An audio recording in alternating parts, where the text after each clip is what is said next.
de Vy par rapport au temps.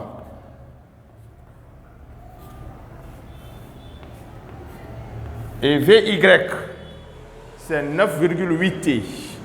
C'est ce qui nous donne 9,8t dérivé. Et ce qui est égal à 9,8. Donc, le vecteur accélération A égale AX qui est 0, 0 fois I c'est 0, plus AY. AY c'est 9,8 fois le vecteur J. Voici l'expression du vecteur accélération. Donc, ici, le vecteur accélération ne dépend pas du temps. Donc, A est une constante. Donc, le vecteur accélération est constant. Et ici, l'accélération est collinéaire à J et de même sens. Mais le problème l'a dit que l'axe OY est vertical descendant. Cela signifie que le vecteur accélération est aussi vertical et descendant. Donc, c'est ce qui est à préciser ici pour le vecteur accélération. Et nous allons maintenant répondre à la question C. La question C nous dit quoi? De déterminer les vecteurs position OM0 et vitesse V0 à l'instant initial. Petit c, déterminons OM0 et V0.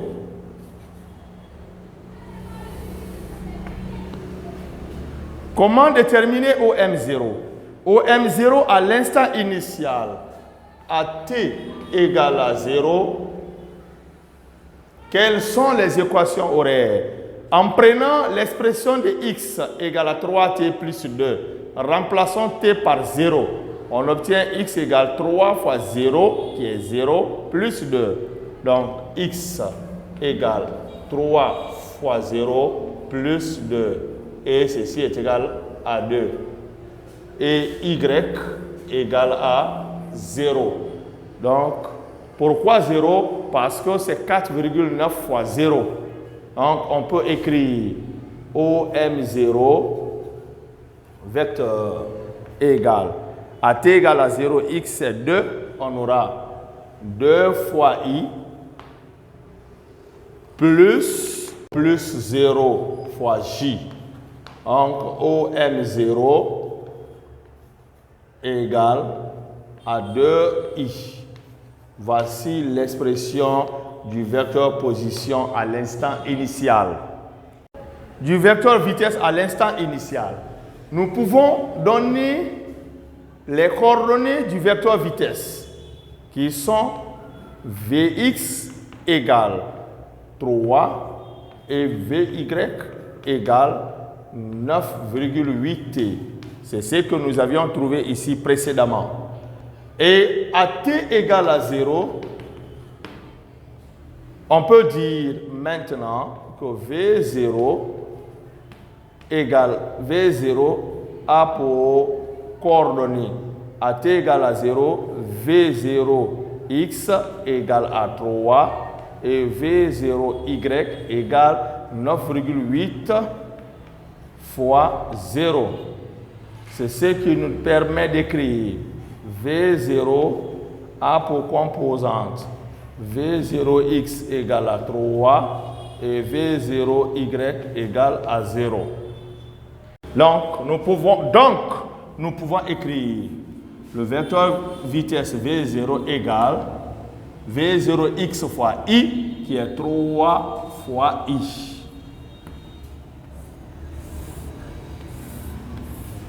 Voici le vecteur position à l'instant initial et celle du vecteur vitesse initiale à l'instant t0.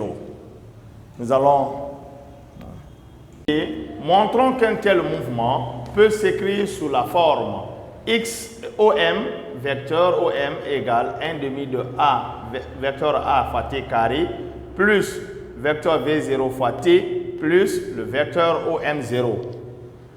Nous allons prendre l'expression du vecteur position dans le repère OIJ. Et nous savons que OM égale 3T plus 2 fois I plus 4,9 de tout fois J. Nous allons développer cette expression.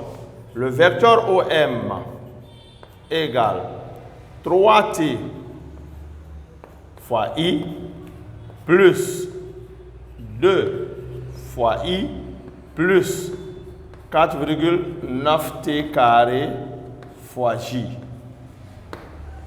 Nous allons ordonner cette expression suivant les puissances décroissantes de T.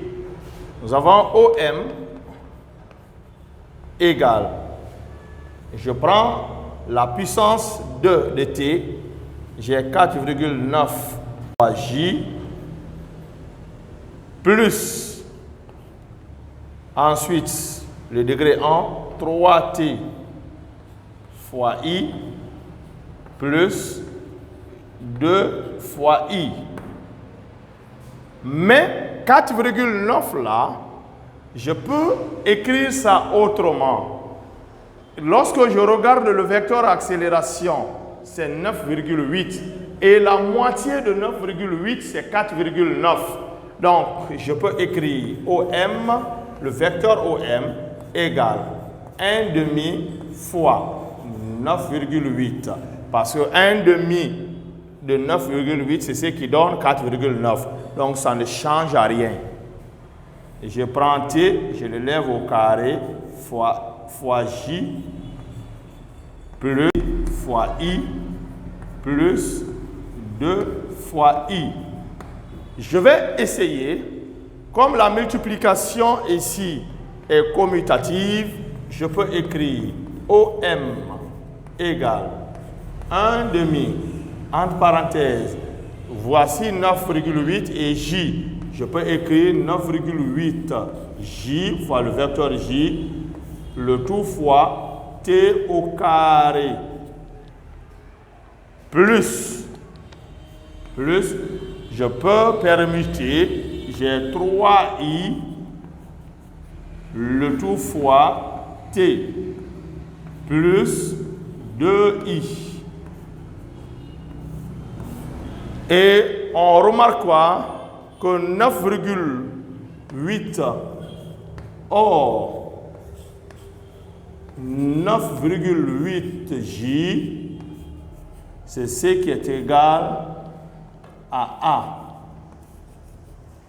Ensuite, 3I, c'est ce qui est égal au vecteur V0. Et 2I, c'est ce qui est égal au vecteur OM0. En remplaçant 9,8J, 3I et 2I par leurs valeurs respectives, on peut écrire OM, le vecteur OM égale 1,5. 9,8J, ça c'est le vecteur accélération, j'écris fois A, le vecteur accélération fois T au carré, plus 3I. 3I, c'est le vecteur V0. Le vecteur V0 fois T, plus 2I, qui est le vecteur OM0.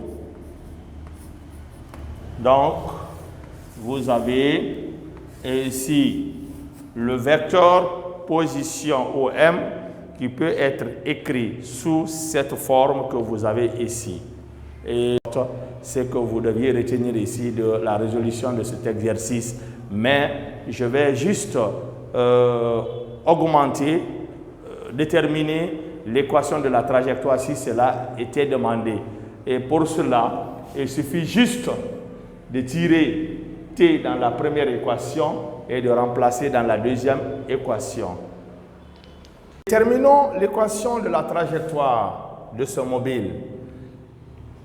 X égale 3T plus 2, c'est l'équation numéro 1. y égale 4,9 t carré, c'est l'équation numéro 2. Tirons t dans la première équation. Dans 1, t égale. Donc, on prend 2, on l'amène au premier membre, on obtient x moins 2. Donc, c'est x moins 2 sur 3. Remplaçons dans 2. Dans 2.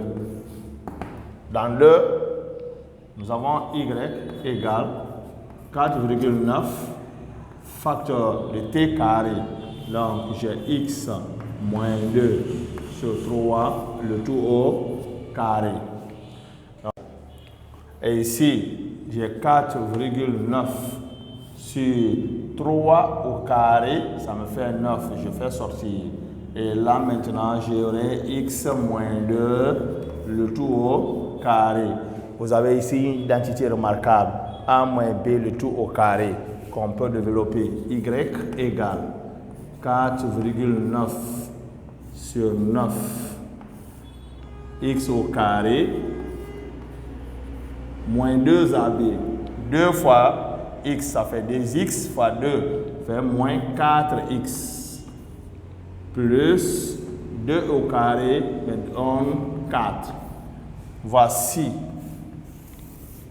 l'équation de la trajectoire du mobile. Y égale 4,9 sur 9 facteur x carré moins 4x plus 4. C'est une équation du second degré. Donc, la trajectoire est une parabole.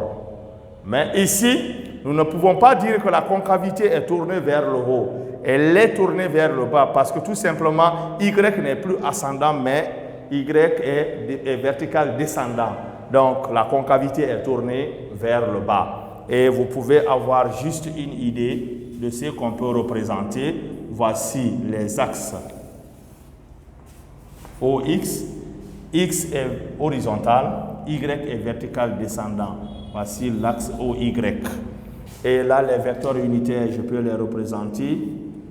Vous avez ici I et là J. Le vecteur J est aussi vertical descendant. Voici l'origine du repère. Et à l'instant initial, OM0, c'est 2 fois I. Donc, à l'instant initial, Y égale à 0, X égale à 2. Donc, X égale à 2, voici 1, 2. Le mobile était là à l'instant initial. Cela veut dire quoi? La courbe ne passe pas par l'origine, mais ça passe par le point d'abscisse X égale à 2. Et on peut avoir une idée déjà de la concavité qui est tournée vers le bas. C'est une parabole. Voici en quelque sorte. Donc, la concavité est tournée vers le bas. Merci.